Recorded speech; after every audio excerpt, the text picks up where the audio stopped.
Kiungo wa timu ya taifa ya Harambee Stars na klabu ya Simba Sports Club ameweka rekodi kwa mara ya kwanza katika historia ya mpira wa Tanzania. Billy alijiunga na wamba wa soka Afrika Mashariki na Kati Simba Sports Club katika kipindi cha dirisha kubwa akitokea katika klabu ya Polisi mchini. Ajiunge na wamba wa soka mchini Tanzania, alikosa mechi kadhaa.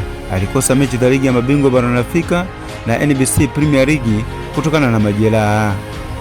Mchezo wa NBC Premier League kati ya Simba Sports Club dhidi ya Mbeya City katika dimba la Meja Jenerali Samuel, Simba ikiwa inaongoza goli 2. Bajabili alitambulishwa mchezoni dakika 85 akipishana na Limpanzu. Dakika 86 mpira wake wa kwanza kugusa Bajabili alifanikiwa kufunga goli, pasi ya goli ambayo imetoka kwa Desemu Kwala. Billy amesema anafurahishwa katika kitendo ambacho amekifanya jana katika mchezo wake wa kwanza wa NBC Premier League, kufunga goli katika mechi ya kwanza na katika mpira wake wa kwanza. Amewaahidi wana Simba kusema atafanya vizuri, anahitaji ushirikiano kutoka kwa mashabiki na wachezaji wenzake. Anafurahishwa kuwa katika klabu kubwa kama Simba Sports Club Afrika Mashariki.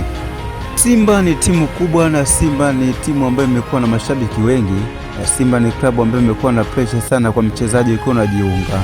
Kwa hiyo ni sehemu ya furaha kujiunga na klabu kubwa kama Simba Sports Club. Ni ndoto ya wachezaji wengi wa Afrika Mashariki kujiunga katika klabu kama Simba Sports Club. Maneno